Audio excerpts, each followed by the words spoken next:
is the year 2056. The world is ruled by a ruthless dictator known as the Governor. He has gripped the people in fear, and faith has been forgotten. Until the Word of God was found, and its message spread rapidly through the world. Now, faith has been spreading, and hope rises among the masses, as God begins to do extraordinary things through ordinary people. Citizens, I bring you greetings. I am the Seeker. Have you lost faith? Do you feel that this is all that there is and nothing more? I have good news. There is hope. Watch, listen, and understand as I show you stories about how God is real. And when you put your faith in Him, it can change the world.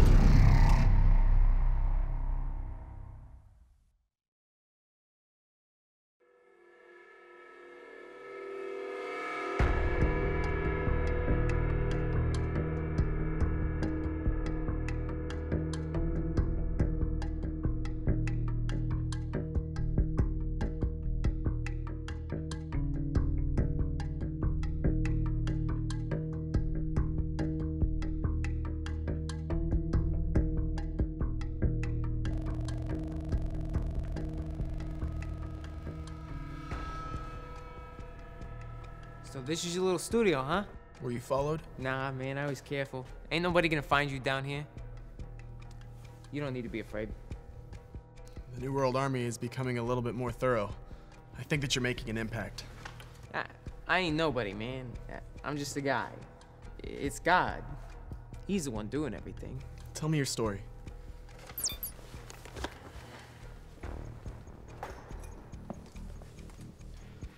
You are Gideon Rook, leader of the Outcast Division.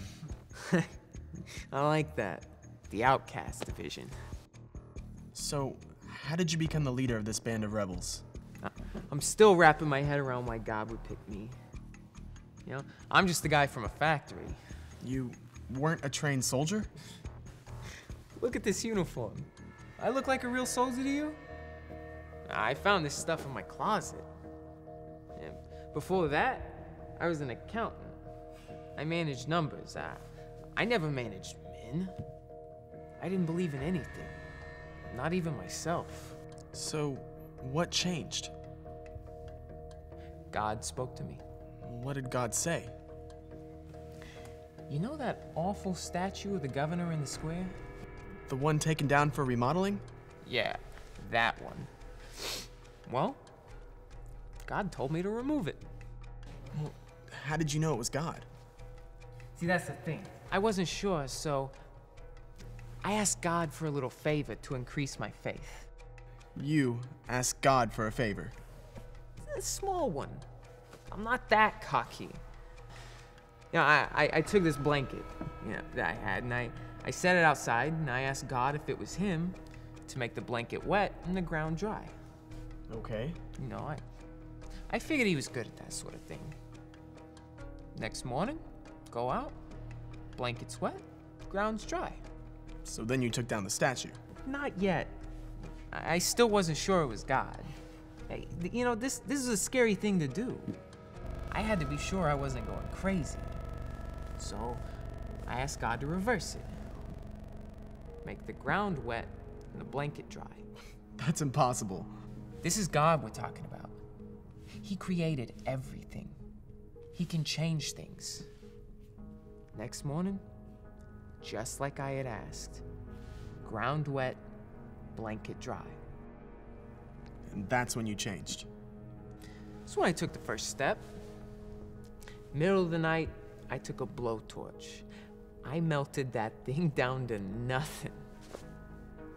Well, I kept the head.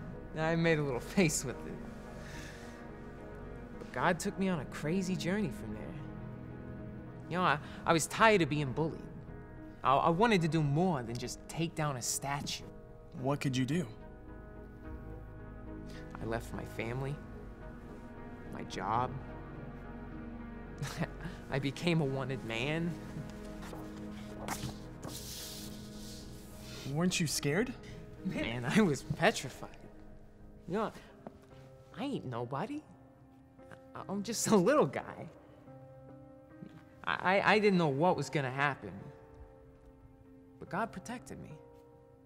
Well, soon, I started to find guys like me. Guys wanting to take down the governor. So, what did God want you to do next? He told me to take down the governor's communication system. That's insane.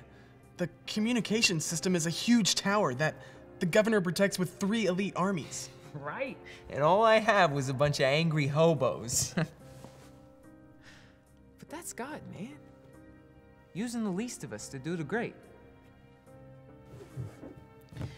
You know, you gotta remember, I was scared out of my mind, and things were about to get even weirder. You know, plan was we were gonna strike head on. With a little luck, maybe we'd take it out stealth style.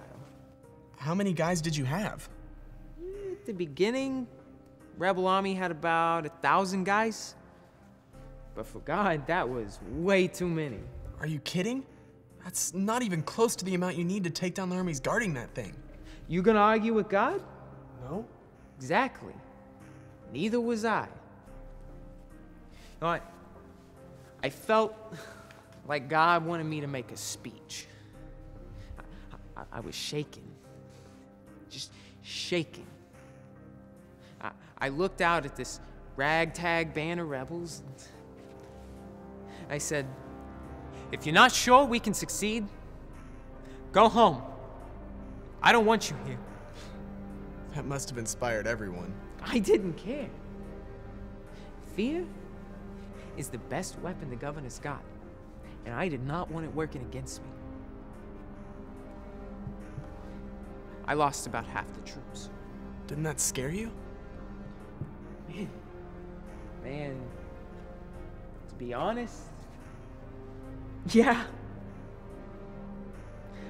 I didn't think we were gonna have a chance. But I know God is real. You know, and it's his army, not mine. You know, my mind said be afraid, but my heart said just trust God. But he's leading you into an impossible situation. Man, that's how God works. He works in the impossible. It don't matter how many guys you got. You got God, anything's possible. God wasn't done though. He gives me this idea to text everybody. All of a sudden, phones start going off everywhere. Ring, ring, ring, ring, ring, ring, ring. I told the guys who didn't turn their phones off to get out of there. They were distracted. They weren't battle ready. I was left with about 30 guys. So you were gonna take down 3 armies with 30 men. And God.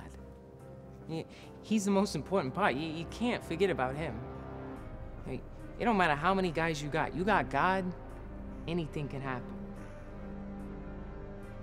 Those of us that were left, we were like a rock, immovable. Felt like we could take on anything. So how do you fight with 30 men? We were gonna use the phones that we had, you know, and the phones of the guys that left. God was gonna use what little we had to scare off the army Scott in the tower. So we rigged some of our phones to set off the alarms in the square. Gods didn't know which way we were coming from. Then we started flashing our lights. God made it look like we were an army of thousands. The armies God in the tower took off in every direction. They just ran away. God spooked them. You know, if God didn't show up, we were finished. But he did. And we walked right into that tower and we blew the whole thing up. And we even got away with some of the governor's files.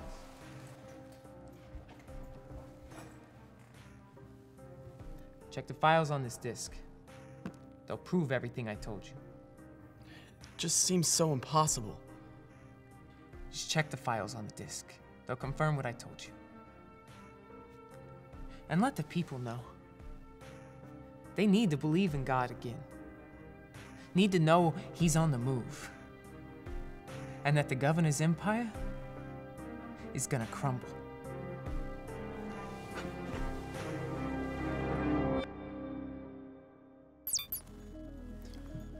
Greetings, citizens. I have confirmed the story. God can do much with a little. By faith, the impossible can be achieved. By faith, God took something as small as a rebel band of outcasts and made the largest dent in the governor's empire to date. Are you ready to believe again? God is real. Faith is spreading. Be ready. This week's episode was inspired by the story of Gideon and his army, found in the Bible in Judges 6. God tells Gideon that he's going to use him and his army to save their people, the Israelites, from this other group called the Midianites, who were a really mean group of people that the Israelites were really afraid of. Now, Gideon didn't know how his army would be able to do this because the Midianites were big and powerful. But God said that they would do it because he, God, was sending them.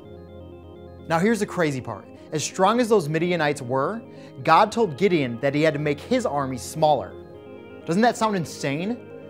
But Gideon had faith in God, so he lets all the men who are afraid and trembling leave the army. So guess how many people left? 22,000 men. 22,000 men left Gideon's army. Could you imagine Gideon saying, all right, God, that was way more than I wanted. We have 22,000 less men, but okay, let's do it. And God's like, hey Gideon, not quite yet. You still have too many men in your army. What? Still too many men? Come on, God, be reasonable here. But okay, whatever you say, I will have faith here. Then Gideon lets his army get some water, and some of the guys kneel down into the water and lap it up like dogs, while other guys scoop up the water with their hands and drink it. Well, 300 men lap up the water, and God told Gideon that that would be his army. 300 men, an army of 300. Do any of you know why God did this? It's because God wanted to make sure that this was a miracle battle. The only way they could win this was because of God. And guess what? They did. They won. God used those 300 men to defeat that army. Now, you might probably be thinking like, okay, well, 300 men, how big was that other army? It couldn't have been that big. We don't actually have the numbers, but this is how the Bible describes it in Judges 7:12. It says that their army was spread across the valley like a swarm of locusts. Their camels were too many to count, like the grains of sand on the seashore. Now, we're talking like a massive army here. Here's the thing about this story. It was by faith that they won. That teeny, tiny, little piddly group of men defeated this massive, huge army. All God needed was a little to accomplish a lot. What we can take from this is that with a little faith from us, God can do a great thing. Matthew 17:20 says, because you have little faith, he said, I assure you that if you have faith the size of a mustard seed, you could say to this mountain, go here to there, and it will go. There will be nothing that you can't do. By faith and because of your faith, even a little bit, God will do great things. Sure, you're young, but because of your faith, God can do a lot. By faith, maybe you can stand for those who are getting picked on at school. Maybe by your faith, your friends will come to know who God is. Because of your faith, you can help out a cause or a purpose or a plan. Because of your faith, you can lead a movement in your school. By your faith, you can help those hard situations at home and bring your family closer together. By your faith, you could change a friend's life forever.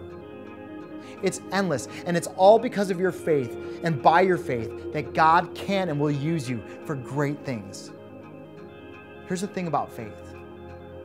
Faith gives control over to God so that we don't do things by our own strength, but that He does things through us. So the question is, are you going to let your faith let God do great things through you? Because it's by your faith that things will